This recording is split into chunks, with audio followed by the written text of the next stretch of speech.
Hi team, I'm going to talk to you today about service and leadership as a form of service in particular. Now, I'm sure that most of you come from the modern dynamic of society and business and workplace and all those things, much as I do. However, in that space, we often see leaders positioning themselves as above everyone else, as the kingpin, so to speak. Now I want to posit something here to you because it's very, very important to understand what we are about as warriors. Now that term alone, warrior, fundamentally, if you trace it all back in terms of the meaning of what the warrior is all about, it's protecting and providing. That's a service. Now, if we bring that forward now, future pace it into the modern context, warriors are the guys and girls in our societies that continue to do those type of roles. So you see the law enforcement, we see the paramedics, we see the military people, all performing an act of service as their profession.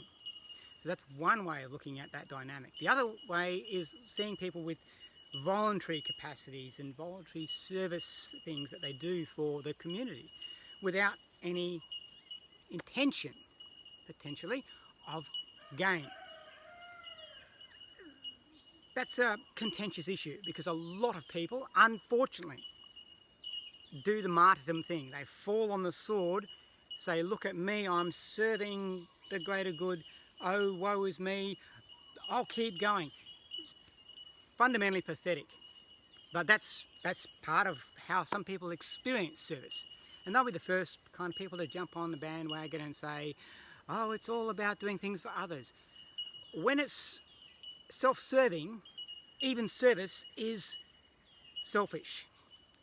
When you're gaining monetary value in exchange for your service, that's probably less selfish than actually doing the whole martyrdom thing and falling on your sword type of experience. Mainly because it's very clear, it's transparent that I am doing this service, I'm providing this service in exchange for an income. Okay?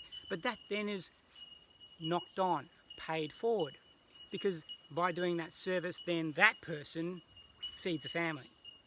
And who knows what the members of that family go on to achieve in our greater society. So there's a service to the world in that capacity. And we could go back and forth here for a long time, but you get the drift. Service is very interpretable. Service is very broad as a context and a construct. But service is very essential to how warriors think, how the behaviours that we exhibit, the attitudes we take, and what we do with our lives. Now, I want to leave you with a quick concept here. When I'm a strong leader, when I'm a capable leader, when I'm doing a good job in a leadership capacity, is that not service? And in fact, rather than being on the pedestal that we spoke about, where it's you guys down there beneath me make me look good, that's the modern interpretation of what leadership means. And it's flawed because it's ego-driven. It is self-absorption. It is self-indulgent. And it's fundamentally just not very nice. Our leaders, in any capacity, should be doing the absolute opposite. When we are leading, we are serving our team. Now, that's a cool way of doing life. I don't have to be submissive, but I have to be strong and competent and capable, and I serve my team. And then we get a force multiplication of our effort. That's why warriors lead by providing service. Digest that. Roll it out into your life, roll it out into the teams that you manage and work with.